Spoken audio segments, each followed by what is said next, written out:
Hello and welcome. Today we are jumping into a really cool idea from a pretty fascinating academic paper that tries to answer a huge question about communication. What if we could build a house for our minds? A kind of mental blueprint that could help bring all our different worlds together. It's a question we've all asked, right? You're in a conversation, maybe even a debate, and it just feels like you're speaking completely different languages. It's that super frustrating feeling when you know people are just talking right past each other, and it feels like it's happening more and more these days. So why does this happen?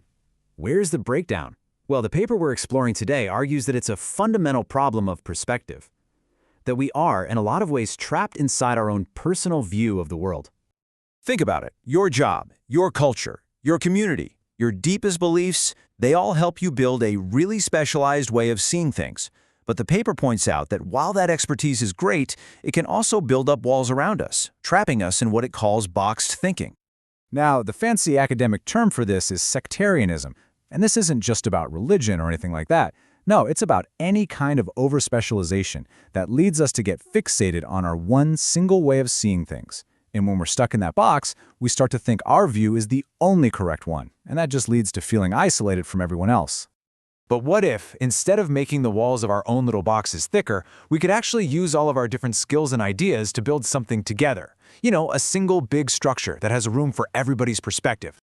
And that's the big solution the paper offers. We need to create a common frame of reference. Now, this is not about making everyone think the exact same way. Not at all. It's about designing a shared space where all our different viewpoints can exist together, interact, and actually be understood in relation to each other. And this is just such a brilliant way to picture it. The source says that real agreement, real consensus is possible when our ideas are grounded in a shared home, a house. This metaphor is so powerful because it takes these abstract things, like worldviews, and gives them a physical structure we can all immediately get our heads around. So how do we actually build this mental house? Well, the paper gives us a pretty clear blueprint. So let's grab our hard hats and construct this thing piece by piece to see exactly how it all works. Okay, so our house has four main parts: the foundation it's built on, all the different rooms inside, the windows in those rooms, and crucially, the hallways that connect everything together. Let's start from the ground up. First things first, every single house needs a solid foundation. For our mental house, that foundation is our shared human experience. It's the bedrock reality we all live in, the fact that we're all on the same planet, sharing the same basic physical world. It's the universal starting point for everyone. Now, on top of that shared foundation, we build the rooms. And each room is like a different worldview or a different field of knowledge. So you can imagine a room for science, and another one for art, a room for economics, a room for a specific philosophy. Each one is its own unique space, with its own language and its own specialized tools. Okay, now inside every single one of those rooms are tons of windows.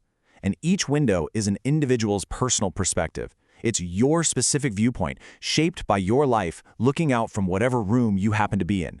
It's literally your personal window on the world. But here's the thing. This next part is maybe the most important piece of the whole puzzle. Because without it, we're all still just stuck in our own rooms. We need hallways. The hallways are the connections. They're the common language, the shared metaphors, the translations that let us step out of our own room and go visit another one. They're the bridges that turn a bunch of separate boxes into one big connected home. So building this house isn't just some abstract idea. The whole point is to give us this incredibly powerful ability, something the paper calls mental mobility. Let's take a look at what that really means. Mental mobility is basically the freedom that this house gives you. It's the ability to walk down the hallway from, say, the room of hard science into the room of poetry and see how the ideas might connect. It's the skill of bridging different ways of thinking, so you can see a problem from all sorts of angles, which gives you a much richer, more complete picture. And you can really see the contrast here. On one side, you've got that boxed thinking. It's fixated, it's isolated, it's static. And on the other, you have mental mobility, flexible, integrated, empathetic, and dynamic. It's the difference between being a prisoner stuck in one room and being the master of the entire house. All right, so let's zoom out. Let's look at the really big picture here. Why is building this mental house so incredibly important, not just for us as individuals, but for solving the huge, complex problems we all face together? So what are the big takeaways? Well, the core idea is that we can use powerful shared metaphors, like this house, to bring different views together and bridge some really big divides. The goal is for all of us to develop our own mental mobility, so we can become more flexible, more empathetic thinkers. And really, this isn't just a fun thought experiment. It's about building the kind of mutual understanding we desperately need to tackle the world's biggest challenges. At the end of the day, the true power of this house for our minds is that it makes the invisible visible. It takes these fuzzy, intangible ideas, like worldviews and perspectives, and it gives them a solid structure we can all work with. It creates a real link between our inner world of thoughts and the outer world we all have to share. And that leaves us with one final thought. Take a look at the different rooms in your own life. Your work, your family, your community. What's the foundation you all share? And more importantly, what kind of hallways could you build to connect all those rooms together? It's a pretty powerful question to think about. Thanks for joining this explainer.